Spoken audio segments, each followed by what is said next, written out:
Doing today, sir? Good. How you guys doing? Good. I think All right. looks like we landed another job yesterday. Bam! Good job, guys. We got listed by multiple subs on the Davis project, and that could happen today. So that would be two jobs one day. Yeah. Yep. And third one went out was Primrose, which was a rebid. Don't have a read on that one yet, but that's all right. Oh, we also sent out a bid to Mike Betty yesterday, which if he gets the job, then I'm pretty sure we get the job. So maybe it was three in one day. That would be a That'd be pretty nice. That'd be a pretty sweet little end of the week. So Nice. and our concrete flatwork numbers are fucking, we've been nailing it on all the concrete flatwork numbers, so that's good. Our structural concrete number was a little bit high. Well, actually, it was very good, but they found somebody that came in way cheap, so they can have it. It's, we don't work for free. Mm-mm. So, right on. Well, let's get rolling. All right. Good morning, everybody. It's Thursday, June 12th. We got 3 more lessons lined up with Grant Cardone.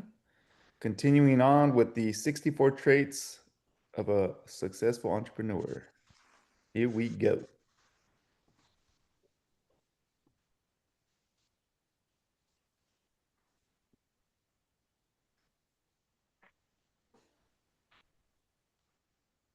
Great salespeople want to be number one in their industry, not number one in their company. Look, they know this number one status will result in more sales. Number one is not about an ego for these people. Maybe partly, maybe it's partly ego, but they know if I can tell my customers, I am the freaking God of this industry. If I can tell my customers, I am the man, I am it, I am number one, they know that that is a leverage for more sales, bigger margins, and a perception that you just can't replace. Look, number one is number one. Number one is the only position that you want to be in. Look, let's face it. If you're not first, you know it. If you're not first, like my book says, if you're not first, second, third, fourth, fifth, or sixth, it's just last. Be first. Be great. It means more sales. It's not just about ego.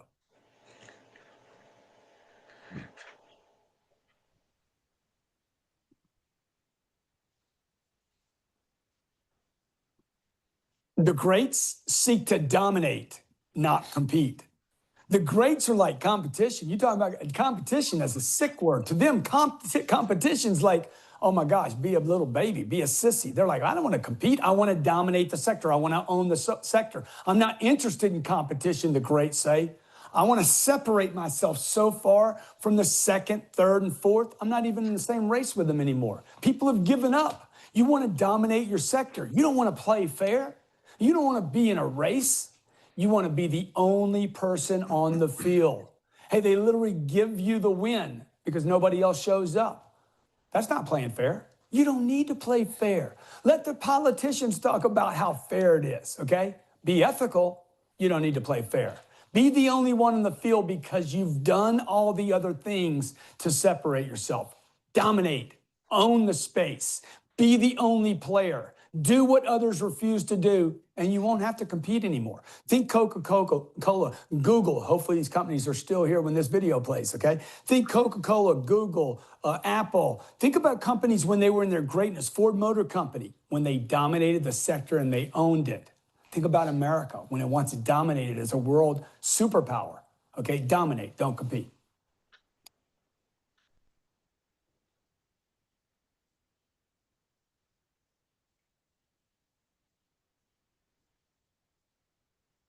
Hey, the great salespeople go way beyond just selling. They don't stop at selling. This is where average and good salespeople stop. They sell and they quit servicing.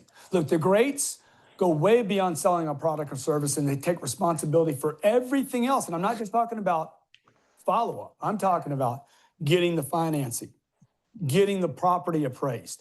They literally walk all the pieces through. You know, my wife recently delivered a baby, and when we went to the doctor said, what hospital are you going to? And I'm like, dude, I'm the delivery man, brother. I'm the doctor. I started this. I'm going to finish this. I'd like some assistance from you. I'd like some direction, but I'm finishing this deal. I'm taking responsibility for how this turns out, good or bad. And that's what great salespeople do. They don't get a deal, a contract, ink on it, and then not see it all the way through till it funds. No, they're gonna be in charge of the financing. They're gonna be in charge of the appraisals. They're gonna be in charge of all the paperwork, the legal, everything. These people are like, it'd be like I'm the quarterback, the receiver, the fullback, the defense, the kicker, the referee, and hey, I'm gonna be the fans while we're at it. I'm everything rolled up in one. I roll my sleeves up and I do whatever it takes to get the job done, to be great, to deliver, to make sure I create this economy. Look, I don't want normal or average, do you? These people are no longer selling. The greats are on a mission. They're driven by a deep purpose, and they know, hey, I got to see it all the way through. My job doesn't stop here because that's my job. My job stops here because that's what it took to get it done. Damn. One of my favorite lines from the 10X rule, Sean, is if competition is healthy, then domination is immunity. Yeah. Yeah, I love the way Grant puts stuff together. I love his savageness. You know, his willingness to go above and beyond everybody else. You know, just you know, he doesn't like playing, you know, at the field level. He likes playing above with the elites. You know, and he I believe he truly cares because when he's out there talking with us, he'll like start to like, you'll see there's some moments in there where he'll like start to tear up because that pain comes out of the shit that he faced back when he first started.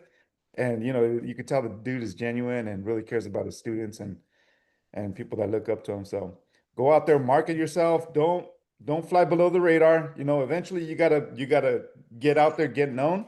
Because if no one knows you, no one flows you, right, Sean? And you know, there's a lot of people that want to just fly below the radar, unfortunately. And it's like, why, man? It's the same amount of energy to play at that level as it is, you know, at the top level. So don't be afraid of growing. Don't be afraid of dominating your space. Get out there and go. Boom. You're not first, you're last. Yeah. Yeah, it's been a pretty crazy week here. So I was rambling a little bit before we started, but we landed 2 Walmarts in the last week. We were listed by I think 4 out of 6 or 4 out of 7 generals on the Davis project yesterday. And what else did we do? I feel like there was something else that was Mike Betty's job. Mike Betty's job looks good. So yeah, it's been awesome. And Working on that what happened to the Shea job, right? oh, that's right, we got Shay today. Yep. Oh, this is so sweet. And just Victor, I know you're listening. All of our flat work numbers, everything's been coming in tight. They're good numbers. The structural concrete number for the Davis project, we had a good number, but they had somebody that came in just way low. So, but you know, we looked at it. I know you looked at it. There wasn't anywhere for us to cut money out. So if somebody wants to go out there and starve, that's up to them. Understood. But we got, our numbers are good though. I'm feeling really good about the feedback we're getting. So we're taking off. Let's see. Oh, and Cyprus. We should be starting Cyprus on the week of the 23rd. Good. So, I'm gonna review those plans again. I just got off the phone this morning from the office with Buildtech. It's a 3-day turnaround or 2-day turnaround for those rebar cages. So there's more than enough time. I just got to get familiar with it this next couple hours, so I could give Angel the details so he could have them on. He said he could build them and store them at his store, and then whenever we need them, he could just start delivering them. perfect. Cool. What else we got rolling? Anything? Aaron, you're a busy guy today. Yeah, we got I'm revising this Santa Clara Walmart proposal. Victor, you got a minute to jump on the phone after this? Yeah. Okay, we'll jump on real quick and I'll get this out. It looks like we got we're gonna get this one. And then helping Marco with Nizing Marks. Gonna sign the Roehnert Park contract and start working on that stuff today. A little bit of Tracy Pedbridges. Maybe me and Sean get to Nathan's job, the The underground. water line job. Yeah. So there's definitely a lot happening. That's it, man. We are fucking throttle forward, ready to roll. So good job, everybody. Appreciate your time, your effort, your energy. And let's go out and kill it today.